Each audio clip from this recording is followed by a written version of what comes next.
മഹാനായ അഷ്റഫുൽ ഖൽഖി നബി മുഹമ്മദ് മുസ്തഫ സ്വല്ലല്ലാഹു അലൈഹി വസല്ലമ തങ്ങൾ മസ്ജിദുൻ നബവിയിൽ ഇരിക്കുമ്പോൾ ഒരു സ്വഹാബി പള്ളിയിലേക്ക് കയറി വന്നു.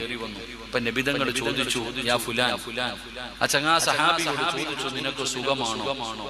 ആ സ്വഹാബിയുടെ മറുപടി, അൽഹംദുലില്ലാഹ് ഖൈർ, അൽഹംദുലില്ലാഹ് നബി, എനിക്ക് സുഖമാണ് നബി, അൽഹംദുലില്ലാഹ്. ആ മറുപടി കേട്ടപ്പോൾ നബി തങ്ങൾ പറഞ്ഞു, അല്ലാഹു നിനക്ക് ബർക്കത്ത് ചെയ്യട്ടെ, ദുആ ചെയ്തു. രണ്ടാമത് ഒരാൾ പള്ളിയിലേക്ക് കയറി വന്നു. ആ കയറി വന്ന ആളോടും നബി തങ്ങൾ ചോദിച്ചു, നിനക്ക് സുഖമാണോ? നിങ്ങൾ പറഞ്ഞതുപോലെയുള്ള മറുപടിയാ പറഞ്ഞത്, സുഖമാണ് നബിയെ. അവൻ നബി തങ്ങൾ ചിരിച്ചു, ഒന്നും മിണ്ടിയില്ല.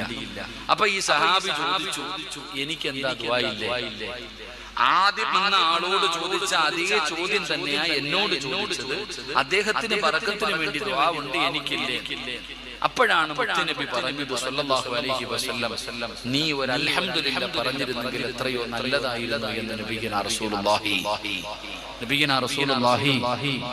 അല്ലാഹു നമുക്ക് ഈമാൻ നൽകുമാറാകട്ടെ.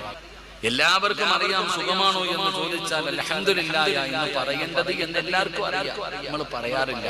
ഇതാണ് നമ്മുടെ സുന്നത്ത്. അല്ലാഹു ഈമാൻ തരുമാറാകട്ടെ.